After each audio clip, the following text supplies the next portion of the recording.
Hello everyone. Before we start, make sure to like and subscribe to the channel and leave a comment with where you're from and what time you're watching. That way, YouTube will keep showing you stories just like this one. Now, let's begin.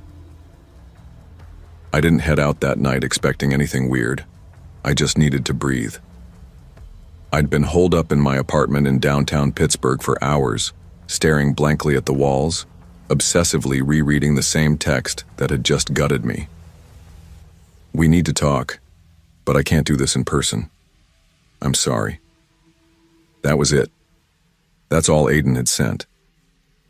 My boyfriend, nearly a year together, holidays, meeting the parents, late-night talks about our future, decided to end it with a single message. No explanation, no conversation, just silence after that.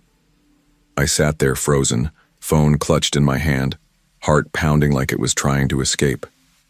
The grief hit first, heavy and sudden, but right behind it came this sharp, bitter kind of anger, like heat rising behind my eyes. Around 11:15 p.m., I grabbed a hoodie, stuffed my phone and keys into my pocket, and walked out without even brushing my hair. I needed movement, space, anything but that apartment. The night air hit me like a slap, cold, raw, sobering, but I welcomed it. Let it numb me. I didn't have a destination in mind.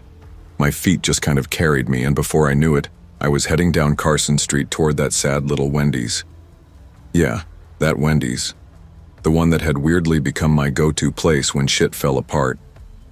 I'd been there twice before, once after my dog died, and once after I got laid off from the graphic design firm in spring.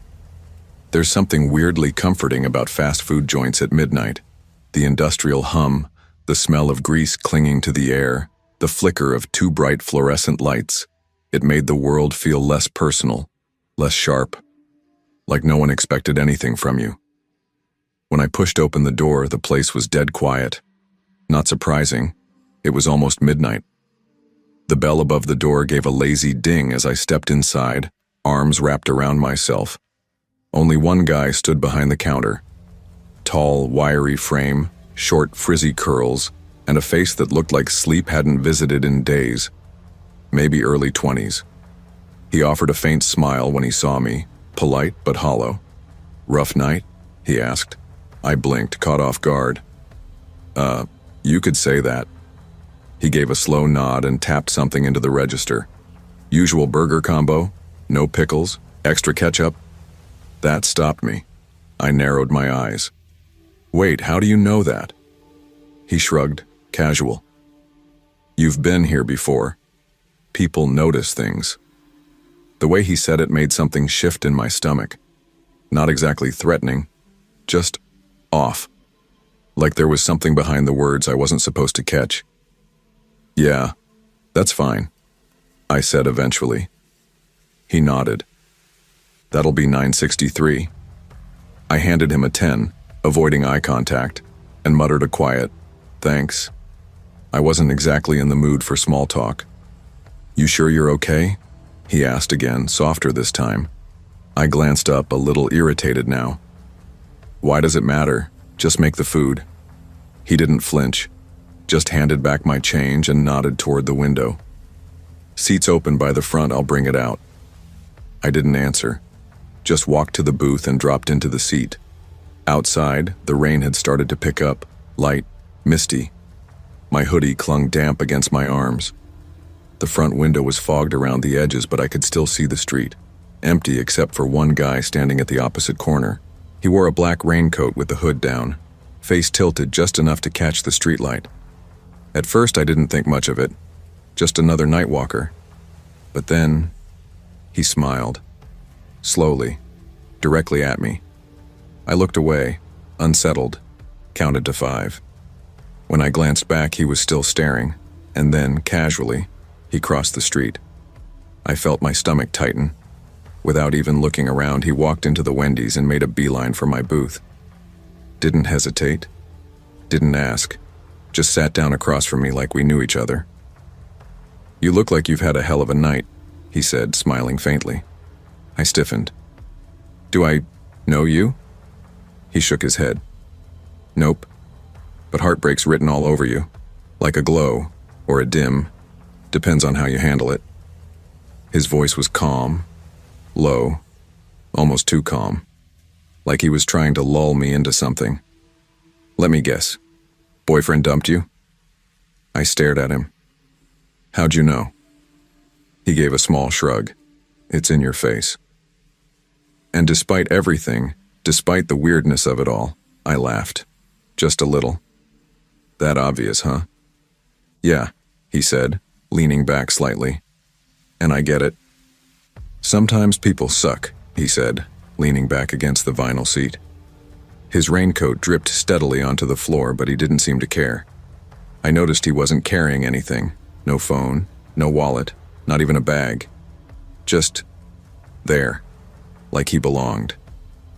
There was something off about him. He was good-looking, yeah, rugged in that older, slightly weathered kind of way. Early 30s, maybe. But his eyes didn't match his voice. They looked exhausted. Not just tired, like worn down by something deep and rotting. "What's your name?" I asked, mostly out of habit, not curiosity. "Liam," he said smoothly. I didn't believe him. It felt too rehearsed, too ready. Before I could press him, the worker approached with my tray. He placed the burger combo in front of me, then glanced at Liam. His eyes lingered a beat too long, his posture tightening. "Everything okay here?" he asked carefully. Liam smiled, calm as ever. "Yeah, we're just talking." The worker didn't look away from me. His eyes searched mine like he was looking for some kind of silent signal. I'm not even sure what expression I gave him, something between confusion and fear. But it was enough to shift something in his stance. He gave a small nod and stepped away, though I could feel him still watching. As I unwrapped my burger, trying to act normal, I noticed Liam's hands on the table. They looked wrong.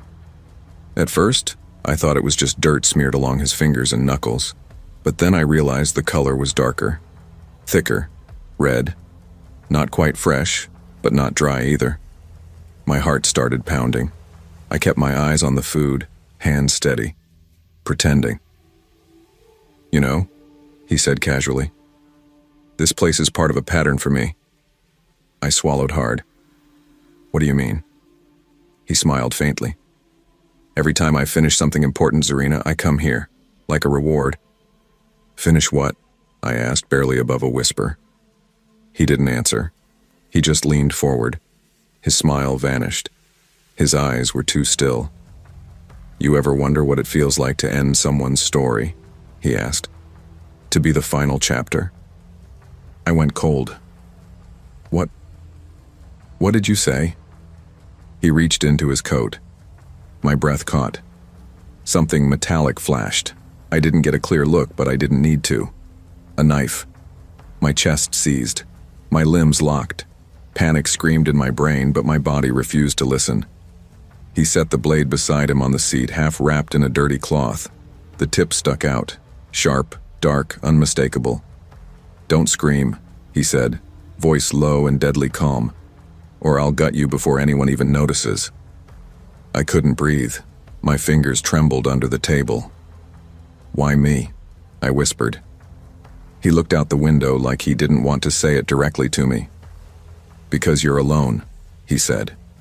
"And because you looked at me. Sometimes, that's all it takes." Just then the worker returned. No tray this time, just him. "Sir," he said, voice steady, "I need you to come with me." Liam didn't move. "She's not interested in company," the worker said again. "We're having a moment," Liam replied with a grin, eyes still locked on mine.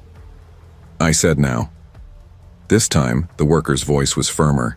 Something shifted. Liam stood quickly. Too quickly, his movements sharp and dangerous. The knife flashed again. I shrank into the booth, heart jackhammering. But the worker didn't back down.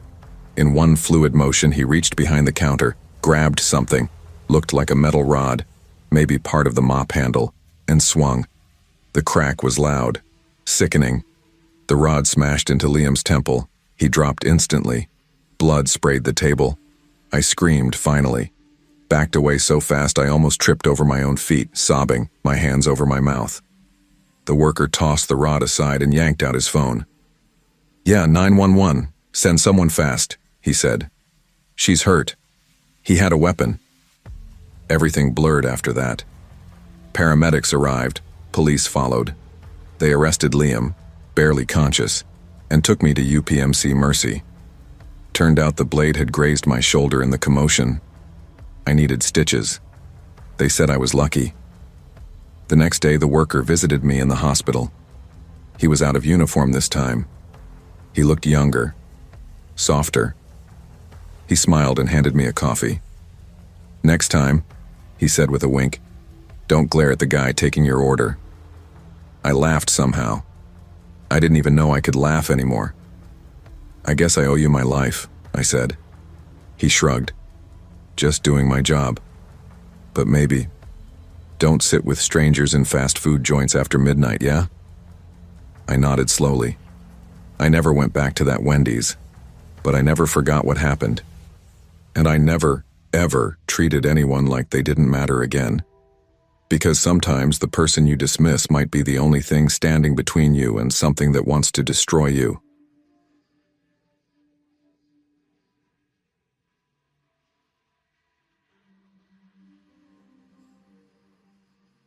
I never imagined I'd say this, but working the day shift at a fast food joint in Atlanta turned out to be more dangerous than any graveyard shift I ever worked. I've been at the Wendy's on Memorial Drive for just under 6 months. Name's Marcus Holloway, 28. Used to do construction before my knee gave out. Torn ligaments, the whole mess. And bills? They don't care if you're limping or laid up. So I took the next honest job I could find. Flipping burgers, wiping down sticky tables, dealing with people who treat you like a vending machine. It's not glamorous, but it keeps the lights on. People always assume the day shift is easier. Fewer drunks, less shady energy, and yeah, sunlight gives the illusion that things are safer. But what they don't realize is, the real monsters, the ones you should be scared of, they walk around just fine in the daylight. That Tuesday felt normal, right up until it didn't. I clocked in at 11 a.m., clipped on my name tag, still had a mustard stain from Monday, and jumped in to help Clarissa transition from breakfast to lunch. Clarissa's been here longer than some of the grills. Late 40s, sharp tongue, doesn't suffer fools. We were joking around, talking trash about Reggie, our new manager. The guy couldn't find the reset button on the soda machine if you stapled a map to his forehead. And then, something shifted. It wasn't anything loud or dramatic, just a feeling, like that electric silence before a thunderstorm rolls in. My skin prickled. I glanced up at the clock, 1:15 p.m. The slow stretch, where the lunch rush dies down and you start deep cleaning everything. I'd just finished wiping down the lobby tables. Clarissa was in the back, restocking sauce packets. That's when the front door creaked open. Not the usual cheerful ding. This was different. A long, low groan like the hinges hadn't moved in years. I looked up. A woman walked in first, early 30s I'd guess, petite, with this oversized gray hoodie swallowing her up. She carried a duffel bag so heavy it pulled her whole frame down. Something about her eyes, immediately set me on edge. She was scanning the room, fast, like a trapped animal hunting for exits. Then he walked in behind her. Tall, had to be at least 6'3". Lean but with this wired tension, like he could explode or bolt any second. Military vibe, or maybe just someone who's been in too many fights. But it was his face that stopped me. Jaw clenched so tight it looked painful, and eyes locked on her like she was prey. They didn't look like a couple grabbing lunch. They looked like a story I didn't want to be part of. She stepped up to the counter, shoulders curled inward, like she was bracing for a hit. Her voice came out soft, almost apologetic. "Key combo 3, please, medium fries, small soda," he snapped. "What did I tell you?" His voice cracked the air. "Big fries. Always big fries." Her whole body flinched. Her voice cracked. I I didn't bring enough. You said I could get what we agreed. He stepped in close, towering over her, crowding her space. You're always screwing things up, he spat. Can't even handle this. You're useless. It wasn't just what he said. It was how. Each word dripping with disgust, like he was looking at something rotten. I felt my gut tighten. I cleared my throat, heart pounding. Sir, I said, trying to stay calm, there's no need to. Before I could finish, he lunged over the counter and shoved me. Hard. I flew back, crashing into the tile wall behind me. My shoulder hit something sharp, the metal corner of the fire extinguisher mount maybe, and pain shot down my arm like lightning. I staggered forward, disoriented. Clarissa peeked around from the back, eyes wide and scared. Marcus, you good? The woman looked like she might collapse right there. Her lips trembled as she whispered, Please don't start. Everyone's watching. You're embarrassing me. He didn't even glance at her when he said it. Just stared past her like she wasn't there. You embarrassed yourself the second you opened your damn mouth. I stepped in, trying to diffuse whatever the hell this was turning into. My hands were up, palms out, voice steady. You gotta leave, man. Right now, before someone gets hurt. But he wasn't hearing anything. He grabbed me by the collar and slammed me into the register. My skull bounced off the plastic and metal. A burst of white light exploded behind my eyes. Then the punches came.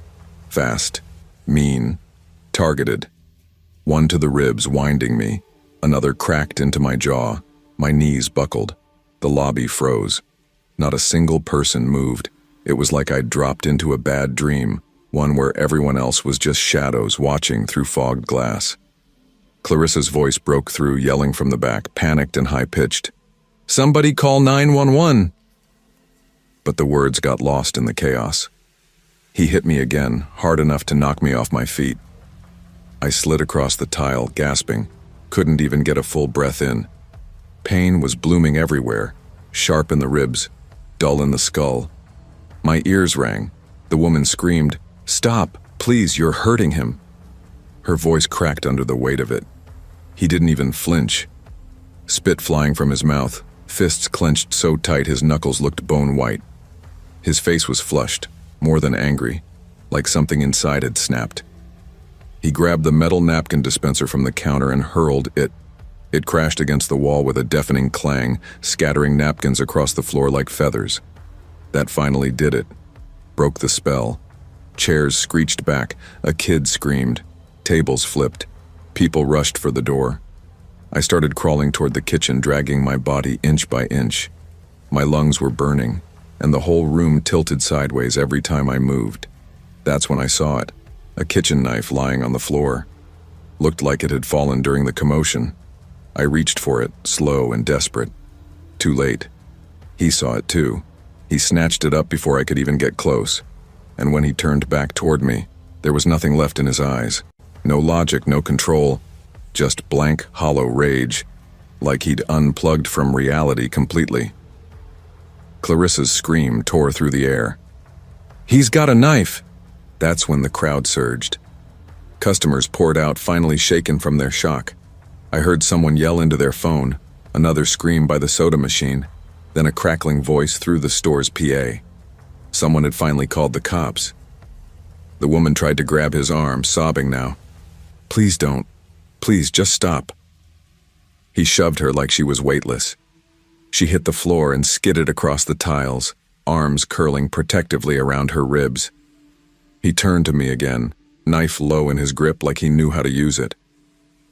Still want to be a hero, huh? He snarled. Let's see how brave you are now. I was backed into the corner near the soda fountain. Nowhere to run, nothing to shield myself with. My hands went up, trembling, useless. My heartbeat was a war drum in my ears, and then, bang. The front door flew open. 2 officers stormed in, weapons raised. Drop the knife! He froze for half a second, knife still up, eyes flicking between them and me. The woman cried out from the floor, her voice raw and terrified. Don't do it, please. But he didn't listen. His wrist twitched, blade rising. That's when one of the cops lunged, tackled him from behind, full body. The knife flew from his grip and skidded across the floor. Even then, he kept fighting, thrashing, cursing, snarling like an animal cornered. It took 2 more officers to bring him down, pin him, cuff him, and then finally it was over. They dragged him out screaming and kicking, eyes wild. I slid down the wall, too weak to stand. My vision swam, my lip was split, my jaw throbbed, and every breath stabbed me from the inside. One of my eyes was already swelling shut. The woman was curled up in the corner, sobbing into her hands. An officer knelt beside me. "You all right, son?" I wanted to laugh, or scream, or just pass out. Instead, I croaked, "Do I look all right?" He gave a quiet nod. "You're alive. That's what counts." Later, I found out the guy was high on some kind of synthetic meth, worse than bath salts, totally out of his mind. He'd been arrested before, multiple times. Domestic violence, assault, all of it. I didn't wait for another shift. Quit the next morning, packed my locker, turned in my uniform and walked out. Never looked back. But every time I drive past that Wendy's, my stomach knots up like a fist. People say fast food jobs are easy, safe, no real danger. They don't know the half of it. Because that day I learned something I'll never forget. You don't have to work nights to meet a monster. Sometimes, they show up for lunch.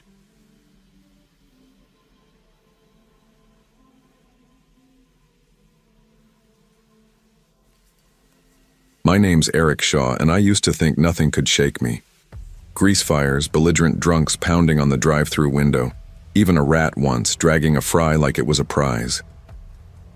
I'd been closing at the Wendy's in Topeka for just over 6 months. It was always the same routine.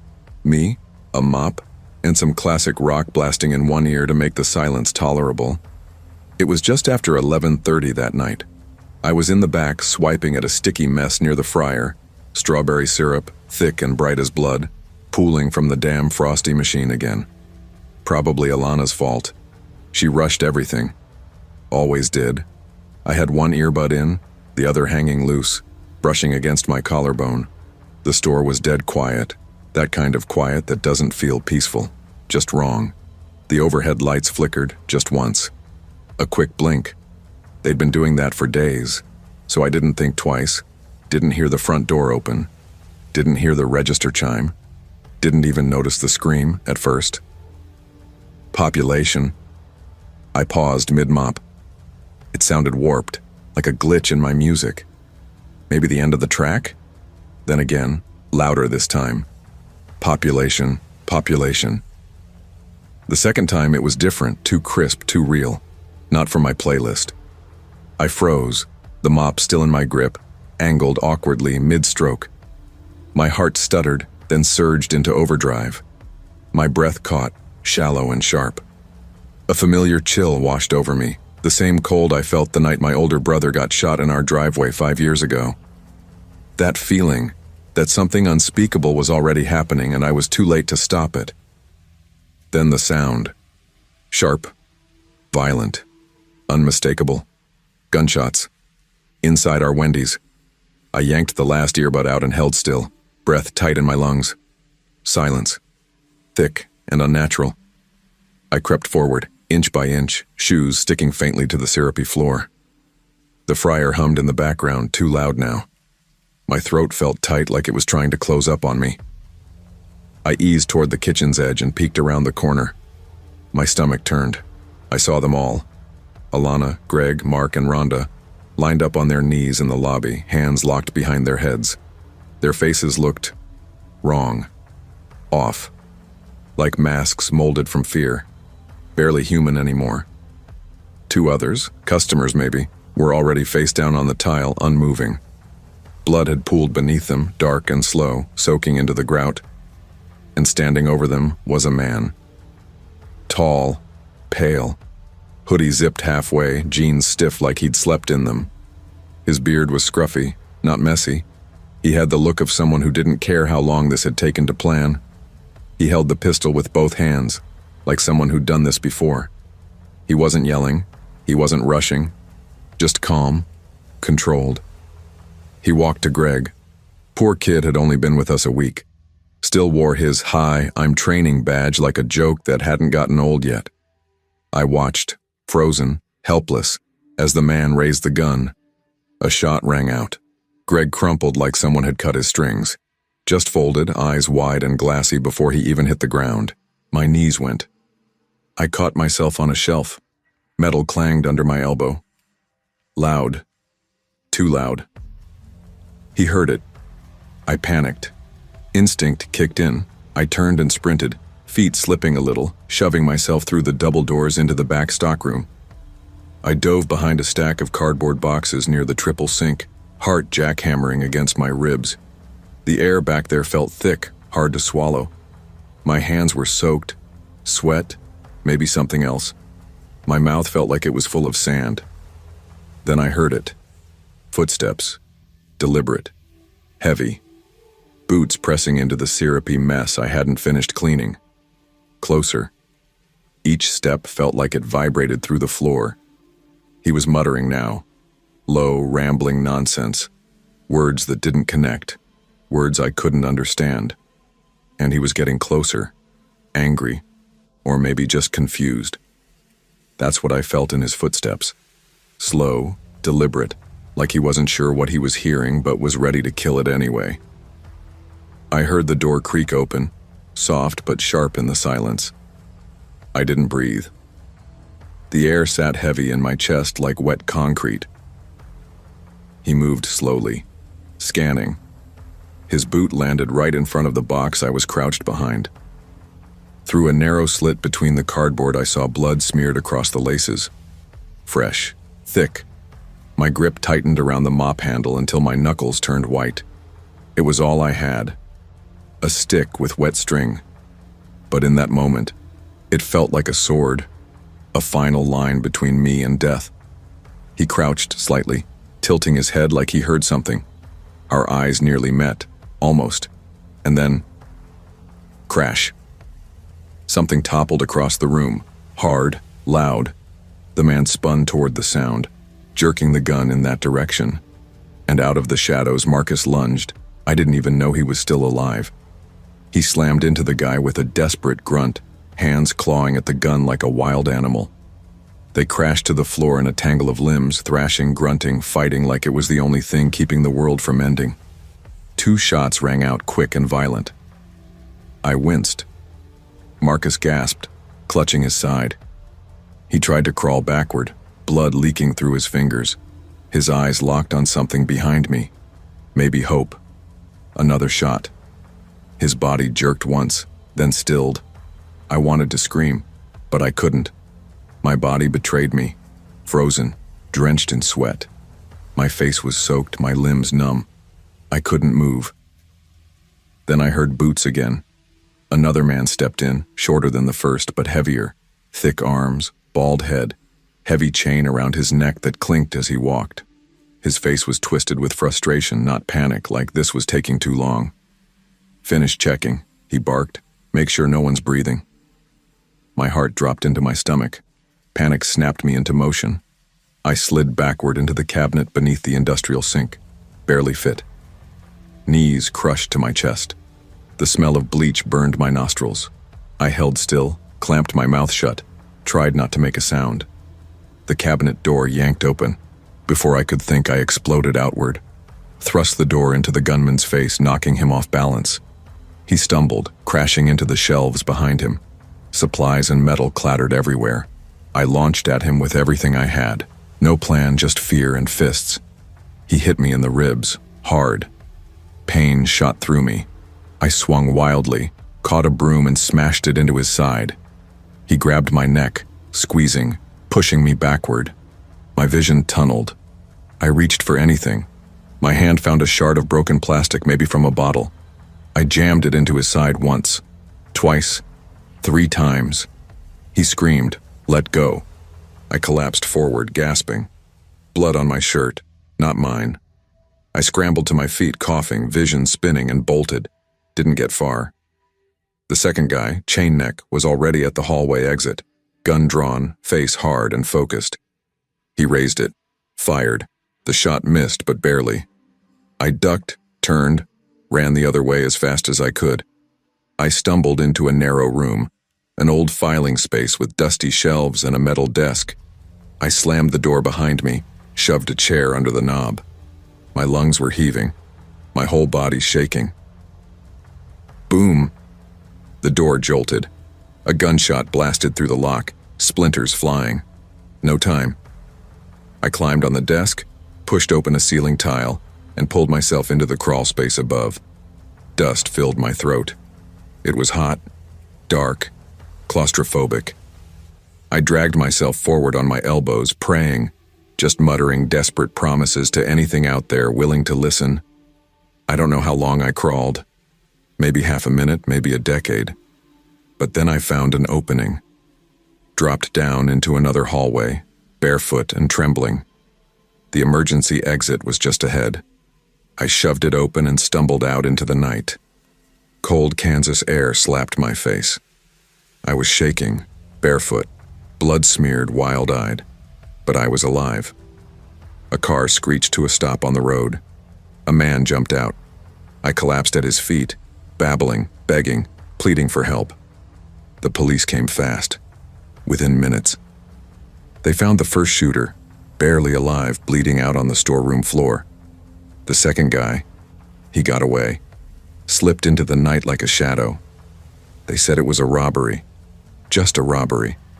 All those people I joked with, shared fries with, closed with, gone. For a drawer of cash, for nothing. Only 2 of us made it, me and Alana. She'd survived by going still, playing dead. Lucky they didn't check.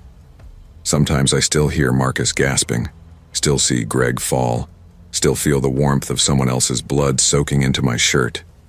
I haven't gone back to work, don't know if I ever will, but I'm alive. Now I live differently. I notice things, I cherish things, stupid things. A cone from 7-Eleven, a late night walk, a breeze that doesn't carry screams. Silence used to mean boredom. Now it means I'm still breathing, and that's enough.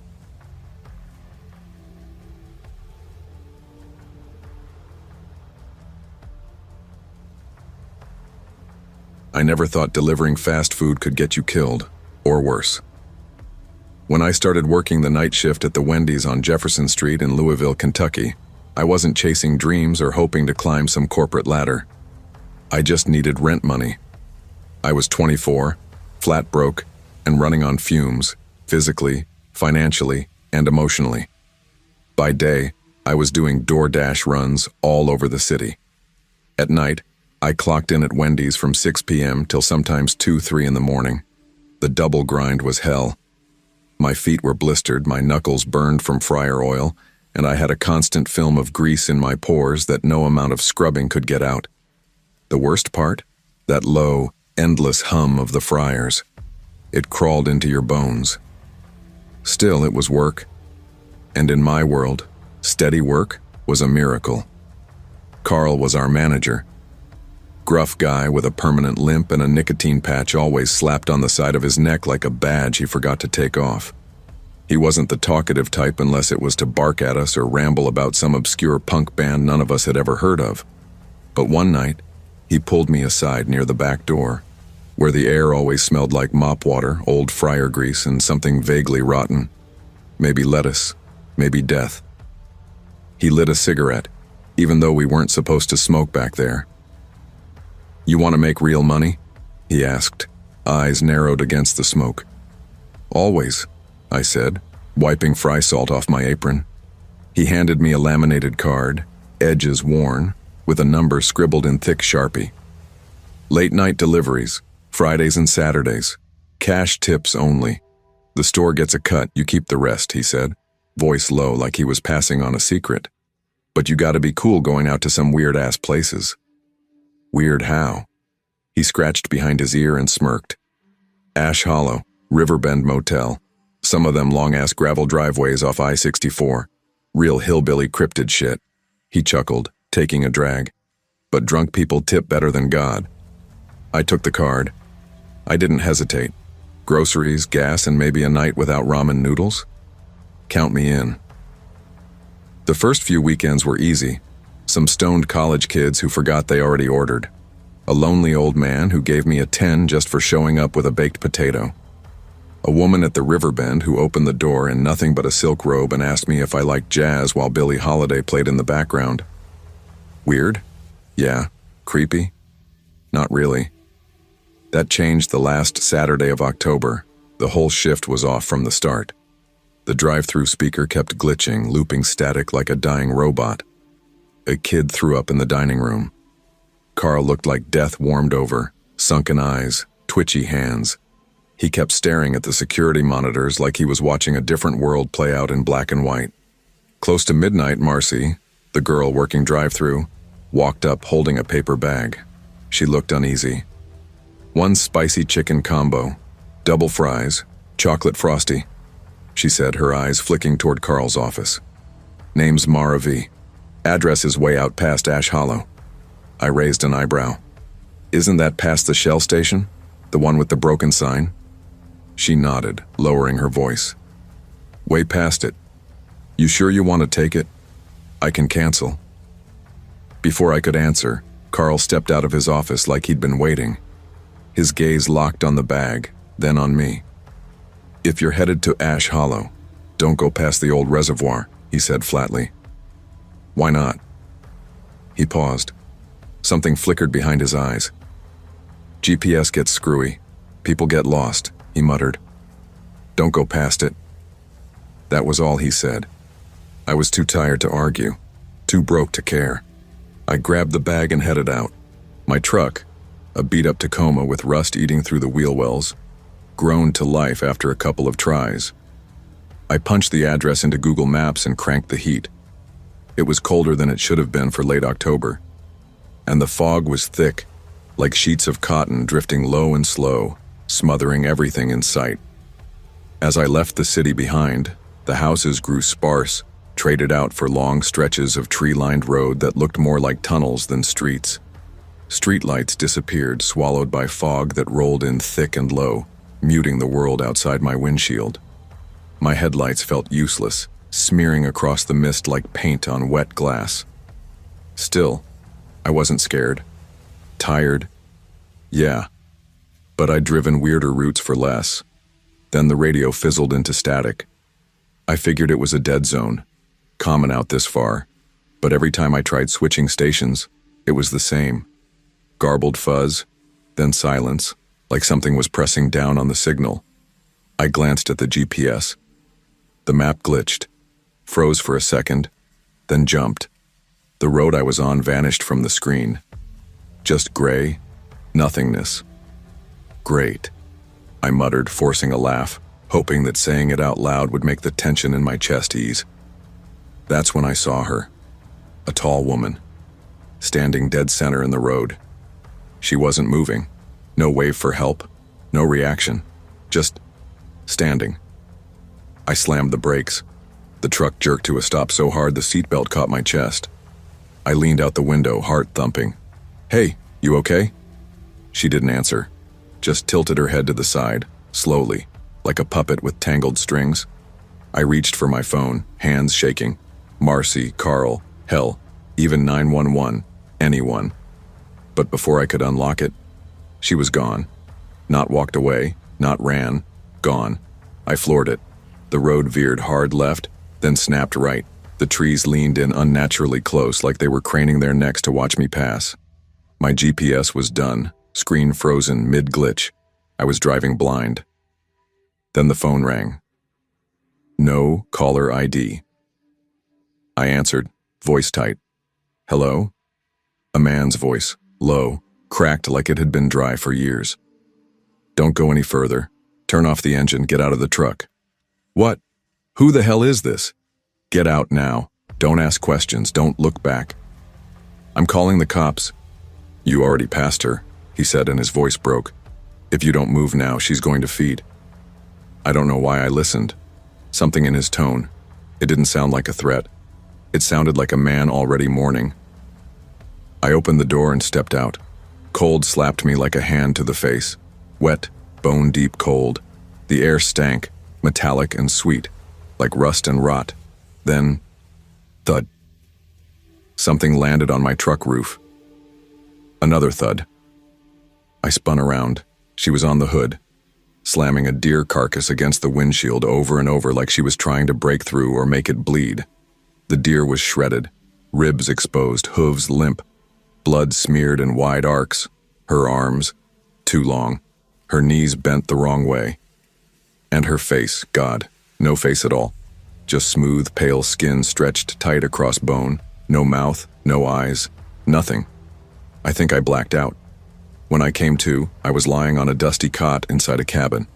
Old, cracked wood, cobwebs in the corners, a fire crackled in the hearth. I wasn't alone. A man stood by the window, face hidden in shadow. "You looked back," he said quietly. "Who are you?" "Nobody," he said. "Just someone who made the same mistake." He handed me a bowl of soup. I drank it, too stunned to speak.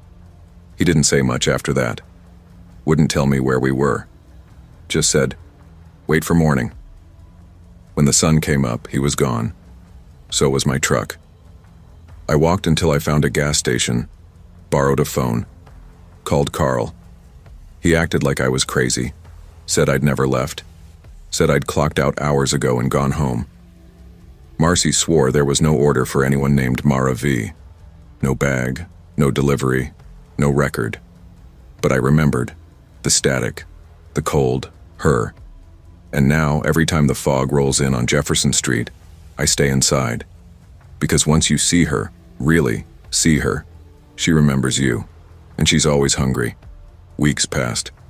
I tried to go back to normal, clock in, flip patties, pretend like I hadn't seen something that cracked reality in half. But normal's a joke after that. Sometimes I'd catch a glimpse of her. Not the full thing, just hints. A shadow near the freezer, a flicker in the drive-through cam feed, a smear of dark something on the frosty machine that no one else noticed. Then one night, I found something in my locker. A laminated card. The same one Carl gave me. Same worn edges. Same number. But this time no name. Just one message in shaky red ink. She's still hungry. I quit the next day, packed up, moved across town, swore off Wendy's forever. But last night I got a DoorDash ping. Spicy chicken combo, double fries, chocolate frosty. Delivery address, Ash Hollow. The app wouldn't let me decline. And this time, there was no reservoir to turn back at.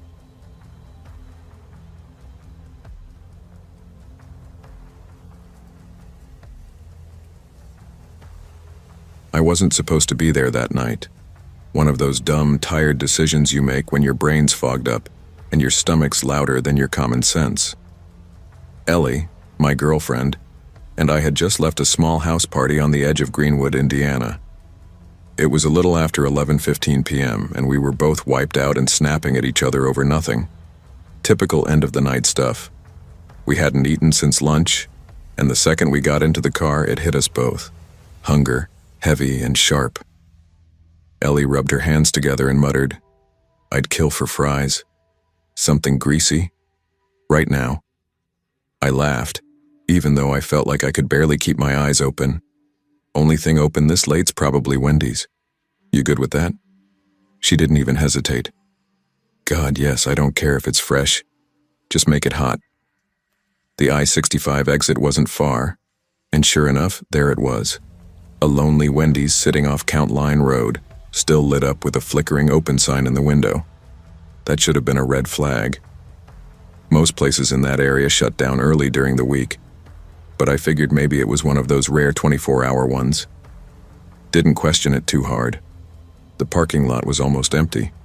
One other car, a dark red SUV, sat in the corner, its windows fogged, probably an employee's.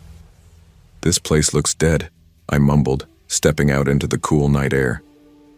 "Even better," Ellie replied, tugging her hoodie tighter. No lines. We walked up to the door, the motion sensor barely responding as we pushed in, and right away, it felt off. The air inside was heavy, too still. It smelled like overused fryer oil mixed with something sour and faintly chemical, like old mop water that hadn't been changed in weeks. The overhead fluorescents buzzed in a constant grating hum, casting this pale, washed-out light across the scuffed linoleum. No music. No customers. Just the soft hum of a distant fan coming from the back. Behind the counter stood a man, mid to late 40s, maybe older. Tall but disturbingly thin, like his body hadn't caught up with adulthood. His limbs looked stretched out as if someone had pulled him too hard from both ends. He wore the standard Wendy's uniform, but the sleeves were short, leaving his wrists exposed. Bony, almost skeletal.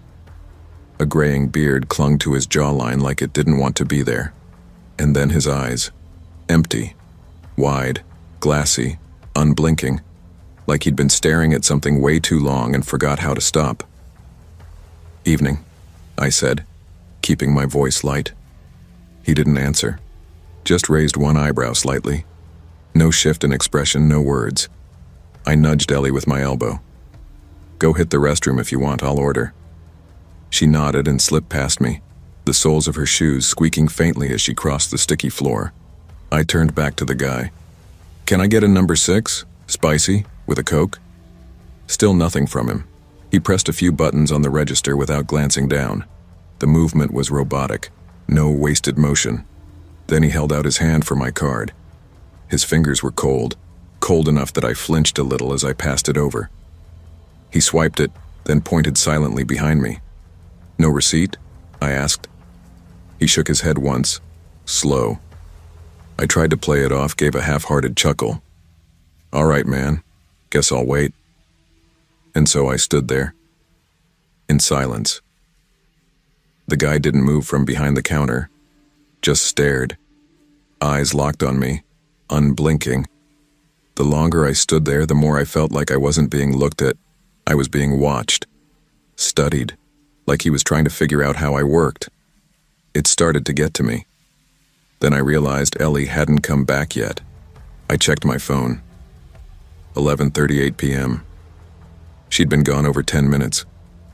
I turned and called down the dim hallway toward the restrooms. "Ellie?" No response. Behind me, I could feel the guy's eyes still locked on the back of my head. I glanced at him. He blinked slowly. Just once. Like watching a spider crawl across a window. "Hey," I said, forcing a smile. "I'm just gonna check on her real quick." He didn't respond. Didn't move. I headed toward the hallway. The women's restroom door was closed. No sounds coming from inside. I knocked gently. "Elle, you okay?" Nothing. I leaned down, noticing a flicker of light leaking from underneath. Not the usual cold white from a fluorescent fixture, but strange. A pulsing, color-shifting glow. Blue, then red, then green. Soft and rhythmic, like the glow of a TV stuck on a broken channel. "Ellie?" My voice wavered. Still no answer. My throat went dry. Something was wrong. I grabbed the door handle and slowly pushed it open. The smell hit first: dust, mildew, and something electrical, like ozone.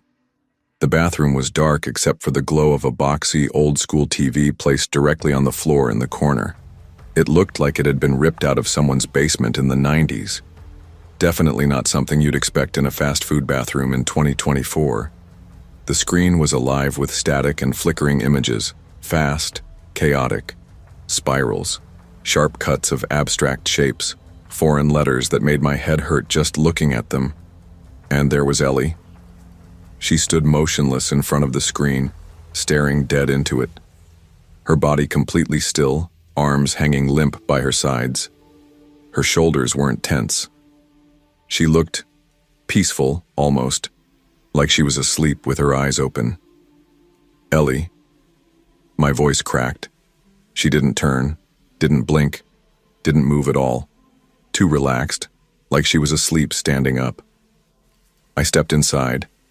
The flickering light from the screen pulsed against the grimy tile floor, casting erratic shadows that danced along the cracked mirror and stained walls. The tiny TV buzzed with static, but underneath that noise was something else, a low, droning hum that vibrated in my chest, steady and unnatural, almost like a growl that had forgotten how to end. "Ellie," I said again, firmer this time, and reached out to touch her arm. The second my fingers brushed her skin, she jolted.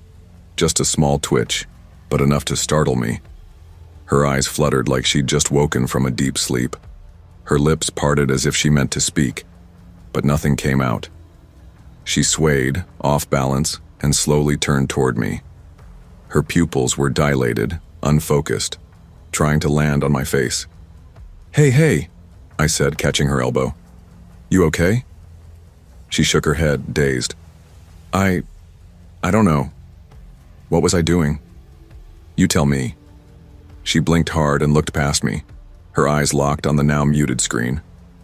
"I think I was watching something." "No kidding," I muttered, casting a glance at the bizarre images still flickering. My stomach twisted. I crouched and yanked the plug from the wall. The screen snapped off instantly, and the room plunged into shadow. The sudden silence felt like a weight. I could hear both of us breathing. "Come on," I said, grabbing her hand. "We're getting out of here." We stepped back into the hallway and immediately froze. Something had changed. The fluorescent lights overhead had dimmed. The white glow now tinted a murky amber. The buzzing sound from earlier was louder, harsher. It crackled like electricity in the air before a storm.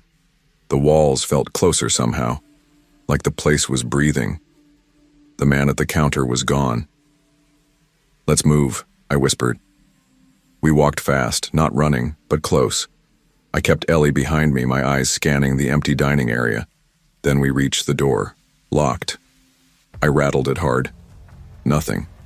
Didn't budge. No give. No sound. Just the heavy clunk of metal that wasn't supposed to be locked from the inside. "What the hell?" I hissed, checking the latch, then the windows. Ellie was breathing harder now, one hand clutched around the back of my jacket. "This doesn't make sense," she said, her voice barely above a whisper. "You saw him, right? The guy behind the counter?" "I saw him. He just stared. He didn't talk, didn't do anything." A sharp clatter rang out from the kitchen. We both flinched. Then silence. Then something else, wet, dragging, followed by a low scrape, like something heavy being pulled slowly across the tile floor. Then came the footsteps, slow, deliberate, not clumsy or panicked, heavy, measured, coming closer. We backed away, every instinct screaming to run. I grabbed my phone and tried calling 911. No signal. I turned to Ellie. "Back, bathroom's window." We bolted down the hall, slammed through the restroom door, and Ellie scrambled onto the toilet, reaching for the narrow window above. "Hurry!" she hissed, pushing it open. Thank God it wasn't painted shut. She twisted, grunted, and hauled her upper body through. I jumped up after her, shoving my hands against the frame and squeezing through. My hoodie caught on something, ripped slightly, and then my foot kicked off the wall just as I heard it. The creak of the bathroom door opening behind me. I didn't look. Didn't need to. Whatever it was, it had waited too long. And now it was here. I tumbled out beside Ellie into the cool night air. We didn't pause. We ran. Across the cracked back lot, past the dumpster, straight into the trees at the edge of the property. Neither of us looked back. We kept running until we hit a gas station a quarter mile down the road. Our phones lit up with signal the second we stepped inside. I called the cops. Ellie was shaking so bad she couldn't even speak. 20 minutes later, a cruiser pulled up. The officer listened, but I could tell by his face. He didn't buy it. Still, he agreed to check it out. When he came back 10 minutes later, his face had changed, pale, tight around the mouth. "There's nothing inside," he said. "Doors were unlocked. Place looks like it's been abandoned for months. No staff, no power, no food." "What about the red SUV?" I asked. He shook his head. "No cars in the lot." I tried to explain again, about the man, the locked door, the TV in the restroom, the screen. but his eyes glazed over. The look people give you when they think you're high or crazy. "I'll file a report," he said. "But honestly, probably some kids broke in, pulled a prank. You two should head home. Get some rest." We did. But rest didn't come easy. Since that night, I've driven past that Wendy's 3 times. It looks the same every time. Windows boarded up, weeds strangling the parking lot, graffiti covering the walls. The open sign is gone. Just a dark shell now. I asked around. A guy at the gas station said it had been closed for months. Something about a fire in the kitchen. Said it never reopened. Said the night shift manager, a guy named Leonard, went missing just before it shut down. They never found him. Ellie still wakes up sometimes in a cold sweat. She mumbles about the lights, about the hum. She doesn't remember everything, but enough to make her flinch when we pass old fast food joints at night. I started unplugging the TV before bed, and I keep my phone on airplane mode now. I don't know what really happened that night, but I know this. We weren't supposed to be there, and something knew it.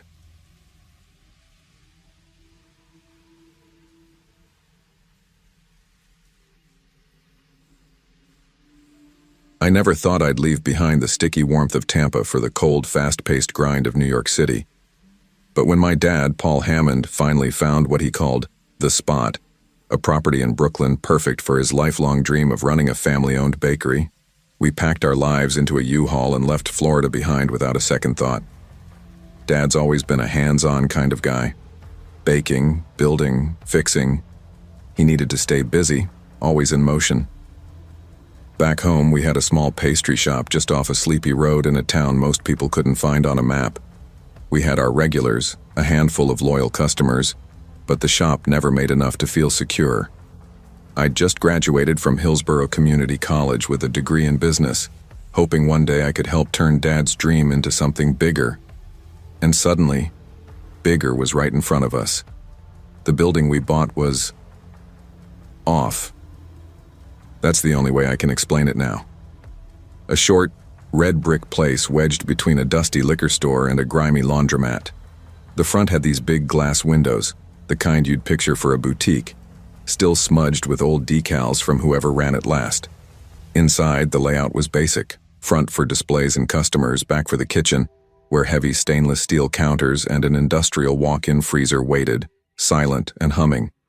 Out back, a narrow alley and a service door, its hinges corroded with rust like it hadn't been touched in years. Nothing about it screamed, "Dream come true." But the price? It was almost too good. Cheaper than anything else in the area by a wide margin.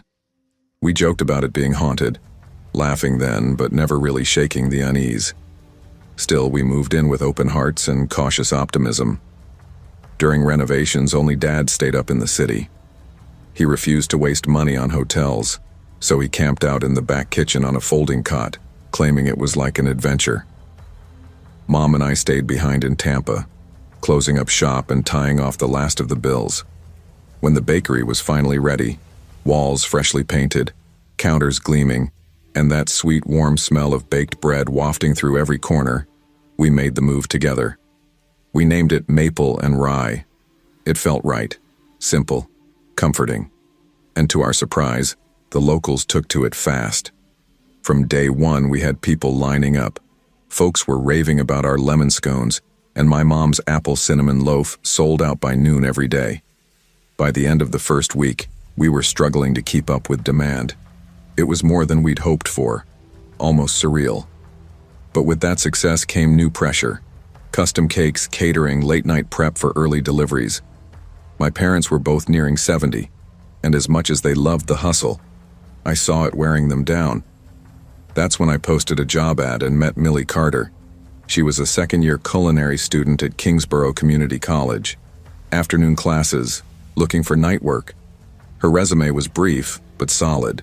Clean, sharp. She seemed serious but kind, with a quiet, creative energy I liked right away. We hired her on the spot. Millie took the late shift, from 8 p.m. to 1 a.m., helping with prep and baking. Most nights I stayed with her, especially when things got hectic. We clicked pretty quickly. She was funny, asked all the right questions, and had a way of modernizing my mom's old-school recipes without losing their heart. But then, 2 weeks in, she vanished. No show for her shift, no call, no text, nothing. At first I assumed it was something minor, maybe finals or a family thing she forgot to mention, but after 2 more missed shifts and no word, I started to get this tight, cold knot in my gut. I knew where she lived, just a few blocks away. That evening, I walked over. Her building was old, the kind of place that once had charm but had long since been forgotten. Faded yellow bricks, chipped window frames, iron stair rails that creaked with every step. When I knocked, the door opened just a sliver. Millie peeked out. Her eyes met mine, and she froze. Wide. Haunted. Like she'd seen something she couldn't unsee. I barely got out. "Hey, are you okay?" before Millie slammed the door shut in my face. "Millie," I called, knocking again, softer this time. "Please, just tell me what happened." For a long moment, nothing. Then, the door creaked open a few inches. Her eyes peeked through the gap, hollow and red-rimmed. You weren't there that night," she whispered. Her voice trembled like she was holding back tears. "What do you mean?" I asked, stepping closer. "The night you were sick," she said, barely audible. "I was alone in the kitchen." She opened the door wider and slowly sank onto the edge of a worn, threadbare couch inside. Her hands trembled in her lap, eyes fixed on the floor. "It started around midnight," she said. "I heard footsteps in the front of the shop. I thought maybe you were running late, but when I went to check, no one was there." Her voice cracked and she swallowed hard. "Then I heard more footsteps, louder, closer. I thought someone had broken in. I called out, but there was no answer." I watched her closely. She was unraveling. "Then I saw it," she whispered, eyes darting up to meet mine. A man's shadow standing in the kitchen doorway. He didn't move. He just stood there. I couldn't see his face. She paused. Her mouth opened slightly like she was about to say something else but couldn't bring herself to. Then she said it. "I heard a gunshot, loud, close, like it came from inside the walk-in freezer." I didn't say anything. I couldn't. I just stood there, frozen, watching her fall apart. Her voice dropped to a whisper. "Your bakery. It's not right. Something's wrong there. I can't go back. Please don't ask me to." Before I could respond, she shut the door again. Not slammed this time, just quietly, firmly. That night I went to the shop alone.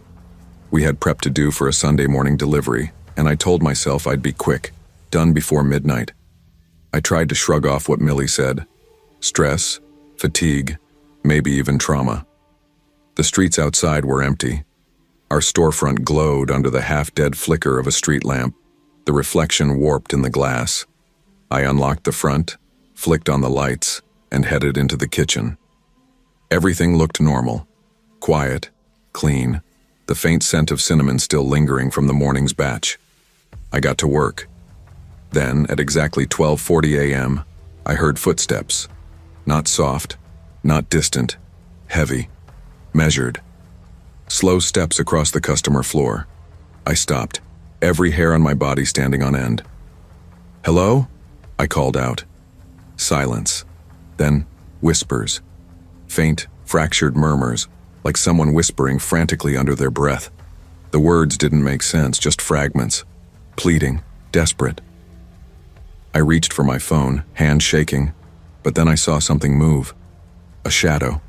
Broad shoulders. Standing perfectly still in the kitchen doorway, just like Millie described. I spun around. Nothing. No one. And then, bam! A gunshot. Deafening. My ears rang instantly. I dropped to the floor, hands over my head, my heart slamming against my ribs. The oven timer beeped behind me, cheerful, stupidly oblivious to what had just happened. I sat up slowly, scanning the room. Empty. Still. I checked the alley door. Still locked. No sign of entry. But I couldn't shake the feeling. like someone was standing right behind me, breathing down my neck. I left everything half-finished and walked home in a daze. The next morning, I couldn't ignore it. I needed answers. I started digging, old property records, archived news clippings, deep web forums, anything. What I found made my blood run cold. In May of 2000, the building had been a Wendy's. Not just any Wendy's, the Wendy's, the one from the headlines.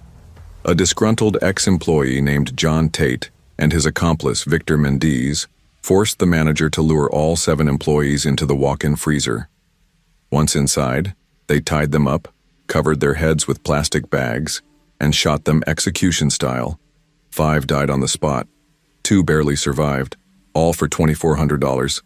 It was one of the most brutal fast food murders in New York history. Both men were caught and sentenced to life without parole.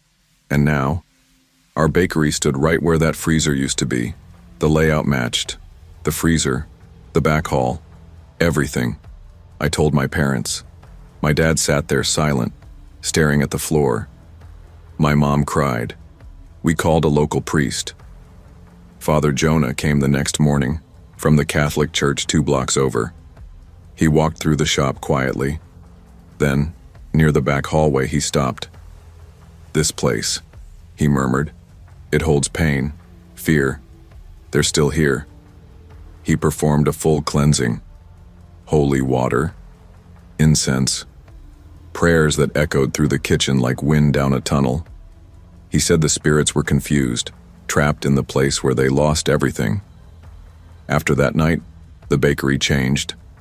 No more footsteps, no more shadows, no more gunshots. But sometimes when I'm there late, alone and everything's still, I feel it again. Just for a second. A weight in the air. A sadness so thick it clings to your skin. Like someone's watching from the freezer door. Waiting.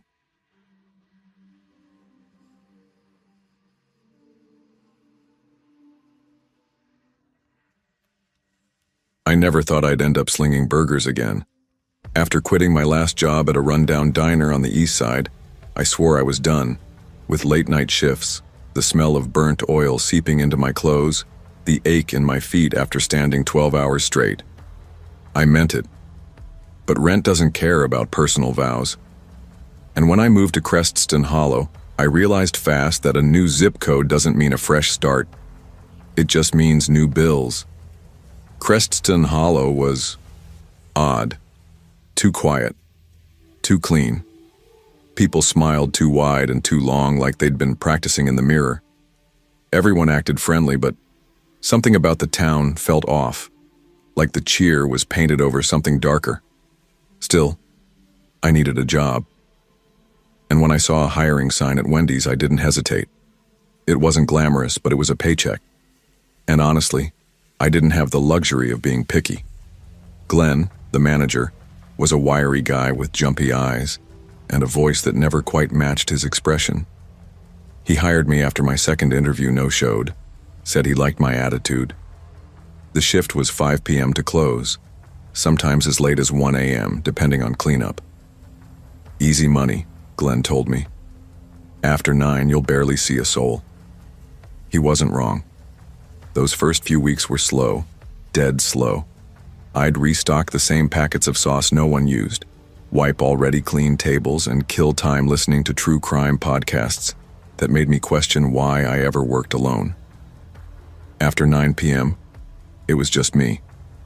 Darla, the night cook, left right on the dot every night. Then it was silence, save for the hum of the fryer and the flicker of overhead fluorescence that always felt 1 second from dying. Then came Friday. It didn't start scary, just annoying. A group of loud, obnoxious teens came stumbling in around 9:30, clearly drunk or high or both. They ordered half the damn menu and acted like I was personally offending them by not teleporting their food to the counter. One kid knocked over an entire tray of sauces and laughed like it was the funniest thing he'd ever seen. Another kept calling me Red because of the Wendy's uniform. Real original. By the time they left, it was 11:10. The dining room looked like a war zone. Napkins everywhere, fries crushed into the tile. ketchup smeared across the touchscreen. I was tired, bone tired. I popped in my earbuds, cranked up some indie band I used to like in college, and got to work scrubbing and sweeping. All I wanted was to finish, go home, maybe grab a cheap beer, and pass out watching garbage TV. I was halfway through wiping down the counter when the door chimed. I looked up, heart sinking, already imagining one of those teens coming back for a forgotten phone or to mess with me. But the doorway was empty. The glass door swung inward, slowly, like it had just been pushed. Then it eased shut with a soft click. I frowned and pulled out one earbud.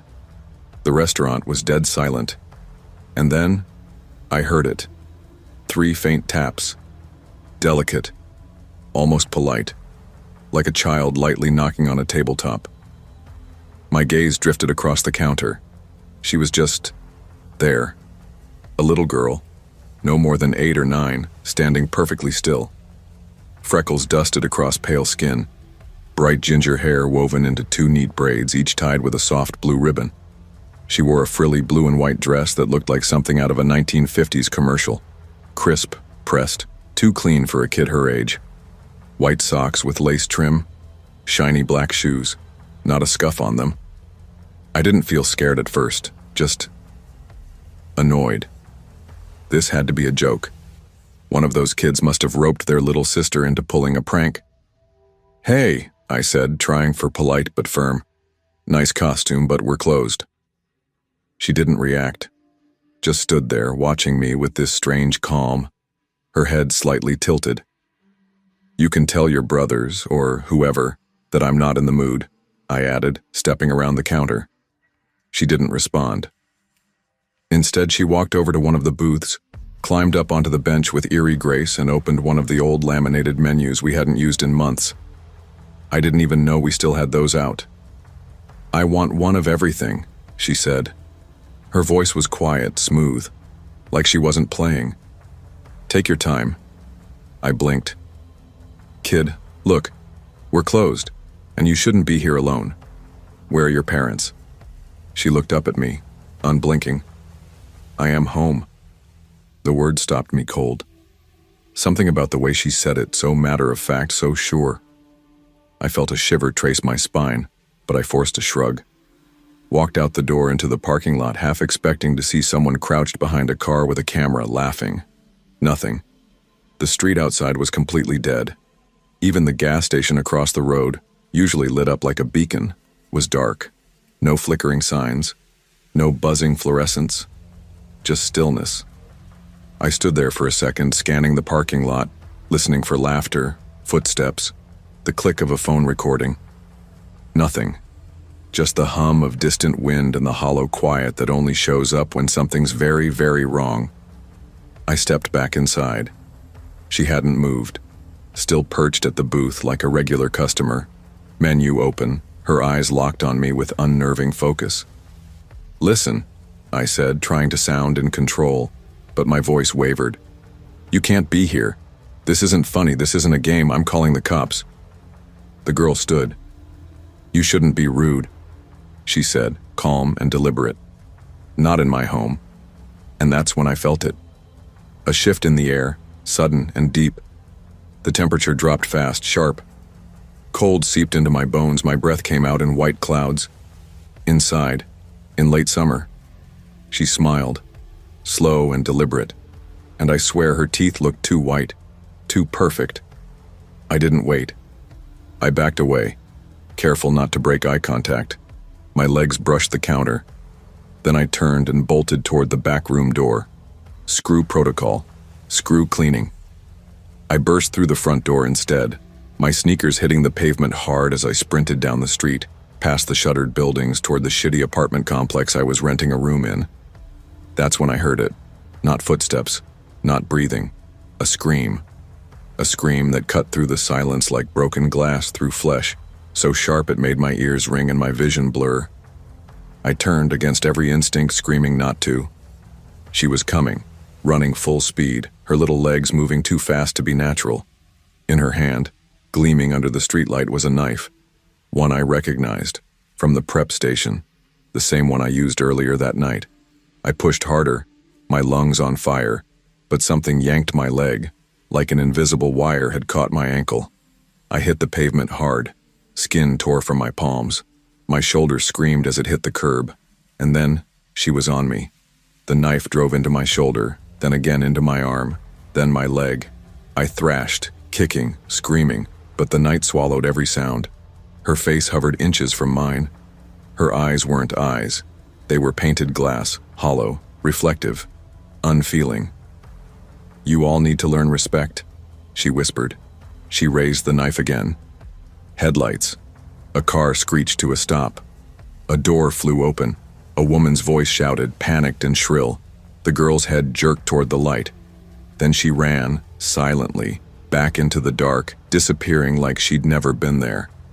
The cops came. So did Glenn. So did the questions. They didn't believe me, not really. They mentioned hallucinations, trauma, a theory about a woman with dwarfism, like that bizarre case overseas. The EMTs drug tested me. I was clean. But the woman who'd stopped her car, she backed me up, said she saw the girl, the knife, the blood. Still, they never found her. I quit 2 days later. Didn't even pick up my last check. And even now, years later, I still see her. In dreams, sure, but not always. Sometimes in shadows. Reflections. The shape of a ribbon caught in a breeze. Always the same pale dress, the same red hair, the same eyes that don't blink.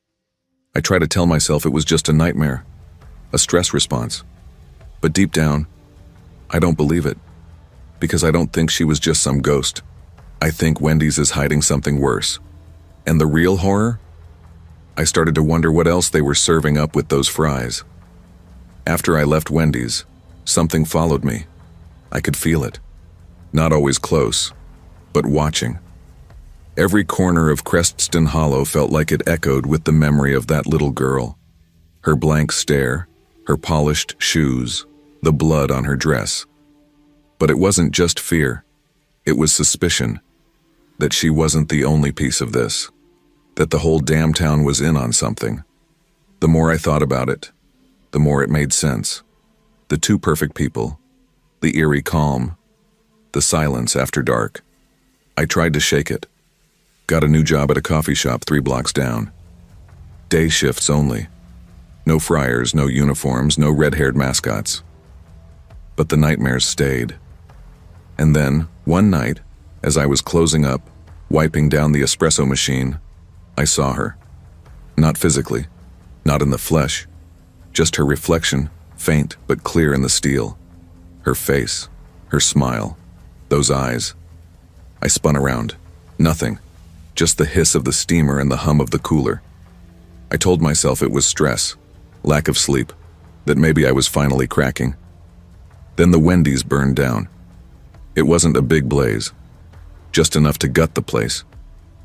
The news said it was an electrical fault, old wiring, poor maintenance, but it felt intentional, like the building had been waiting to burn. I went to see it. I didn't mean to, but I ended up there anyway. Standing in front of the charred husk of what used to be my life. I should have felt closure. Instead, I felt unearthed. Like the fire had peeled back a layer and revealed something that had been hiding underneath all along. Something old, rotten, hungry. And that girl? She wasn't done. As I turned to leave, I saw something through the smoke. A figure, small, too small to be grown. Walking toward the ruins with slow, certain steps. She turned. Her ribbon fluttered in the breeze. She smiled. "You didn't learn your lesson, did you?" she said. I backed away, my breath caught in my throat. And just before I turned to run, she whispered one more time. So quiet I felt it more than heard it. "You'll never leave."